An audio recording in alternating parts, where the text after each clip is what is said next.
ఉత్తరాంధ్ర పెద్దాసుపత్రి కేజీహెచ్లో ఈ నెల 6వ తేదీ బ్లాక్ డే అని చెప్పాలి.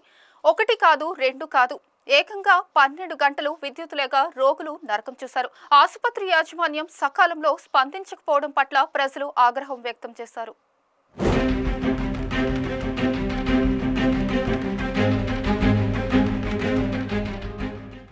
ఇక్కడి మార్చిరి సమీపంలో జరుగుతున్న పనుల కారణంగా విద్యుత్ కేబుల్ తెగిపోయి పవర్ కట్ అయ్యింది. ఆసుపత్రిలో 5 జనరేటర్లు ఉన్నా ఉపయోగం లేకపోయిందని పలువురు మండిపడుతున్నారు. ఆసుపత్రిలో ఉన్న 1400 మంది రోగులు తీవ్ర అవస్థలు పడ్డారు. భావనగర్, రాజేంద్ర ప్రసాద్ పిల్లల వార్డుల్లో రోగులు అల్లాడిపోయారని చెప్పాలి. కేజీహెచ్ ఉన్నతాధికారుల మధ్య కొంతకాలంగా కోల్డ్ వార్ నడుస్తుందని ఆరోపణలు ఉన్నాయి.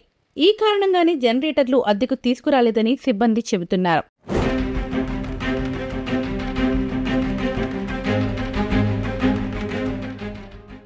మొంతా తుఫాన్ సమయంలో కొన్ని జనరేటర్లు పనిచేయడం లేదని గుర్తించిన అధికారులు కాంట్రాక్టర్ కి సరైన ఆదేశాలు ఇవ్వకపోవడం వల్లనే ఈ దుస్థితి ఎదురైందని అంటున్నారు. అవసరమైన సమయంలో ఉపయోగపడని జనరేటర్ల విషయంలో జిల్లా కలెక్టర్, ఆసుపత్రి చైర్మన్ హరీంద్ర ప్రసాద్ ఎందుకు స్పందించడం లేదని వైసీపీ నేతలు ప్రశ్నిస్తున్నారు. ఏపీ సమ్మిట్ పనుల్లో బిజీ వల్లనే కలెక్టర్ సకాలంలో స్పందించలేదని ఆరోపణలు వినిపిస్తున్నాయి.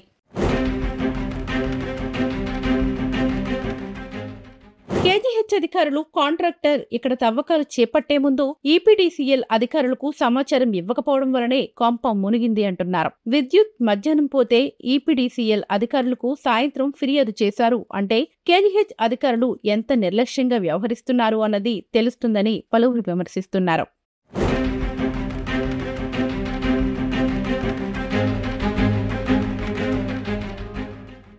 కేజీహెచ్ చరిత్రలో మనం ఒక బ్లాక్ డే చూసాం అన్నమాట.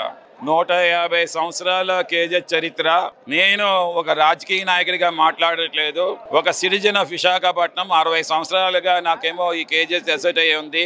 మా 4 ఫాదర్స్, మా పేరెంట్స్, నేను ఆ కేజీహెచ్ లోనే అనేక రకాల చికిత్సలు పొందాను. నా నోస్ ఆపరేషన్ కూడా కేజీహెచ్ లో జరిగింది. మా అబ్బాయికి కూడా కేజీహెచ్ లో ఆపరేషన్ చేశాము. అంటే నేను చెప్తా ఉన్నాను ఏంటంటే, అటువంటి కేజీహెచ్ ఈ రోజు ఈ యొక్క కూటమి ప్రభుత్వంలో ఒక బ్లాక్ డే అర్థం కాదు. కలెక్టర్ ఉన్నారు, chairman of the KGH. Current పోయింది, కరెంటు మళ్ళీ రీట్రేస్ చేయడం కోసం అని చెప్పేసి 12 గంటలు పడింది. కలెక్టర్ గారు, నేను అడుగుతాను, పేషెంట్స్, బాలింతలు, చిన్న చిన్న పిల్లలు పుట్టిన తర్వాత ఇన్క్యుబేటర్స్ పెట్టారు. అక్కడ పవర్ సప్లై లేకపోతే పిల్లలు పోతారు. ఆపరేషన్ అయిన వాళ్ళకి ఏసీలు లేవు, వాటర్ లేదు, ఆక్సిజన్ సప్లై లేదు. నేచురల్ కాల్స్కి వెళ్ళే వాళ్ళకి టాయిలెట్స్లో వాటర్ లేదు. భోజనం చేసినప్పుడు రాత్రి 8 గంటలకి వాటర్ లేదు తాగడానికి. అంటే ఇన్ని ఇబ్బందులు గురవుతున్నారంటే, మీరు కోతవేట్లో ఉండే కలెక్టర్ ఆఫీస్, కేజీహెచ్ గేటు, మీ గేటు ఆపోజిట్. కనీసం ఒక 5 మినిట్స్ అక్కడికి వచ్చి ఏం జరిగింది అని చెప్పేసి కోఆర్డినేట్ చేసి ఇమీడియట్ గా కూడా hired generators, thousands of generators there in the Visakhapatnam. ఒక ఫోన్ కాల్ చేస్తే కలెక్టర్ గారు 100 జనరేటర్లు ఇస్తారన్నమాట. కంపెనీస్ ఉన్నాయి, ఇమీడియట్ గా ఏపీఈపీడీసీ రప్పించి పవర్ సప్లై చేయవలసింది. కానీ ఇవన్నీ ఫెయిల్ అయిపోయారన్నమాట. ఎందుకంటే పేద ప్రజలంటే ఈ కూటమి ప్రభుత్వంకి లెక్కలేదు, వాళ్ళ ప్రాణాలు లెక్కలేదు. చూస్తున్నాము, టెంపుల్స్కి వెళ్ళే వాళ్ళు చనిపోతూ ఉన్నారు. కేజీహెచ్లో వెళ్ళే వాళ్ళకి వాళ్ళ ప్రాణాలు పోయినా మాకేట్లే. ఏమంటే పేషెంట్లు వాళ్ళ ఆరోగ్యం బాలేదని ముద్ర వేసేవచ్చు. ఇవన్నీ చూస్తూ ఉన్నాయి మనం. సో దయచేసి నేను చెప్తాను ఏంటంటే, లోకేష్ గారికి ముఖ్యంగా, ఎందుకంటే ఈజ్ ద లీడింగ్ రోల్. ఇది మీకు నిజంగా చిత్తశుద్ధి ఉంటే, పేద ప్రజలంటే అభిమానం ఉంది, ప్రేమ ఉందంటే ఇలాంటి కలెక్టర్ని ఇమీడియట్గా మీరు సస్పెండ్ చేయించండి. అదే మన డిమాండ్.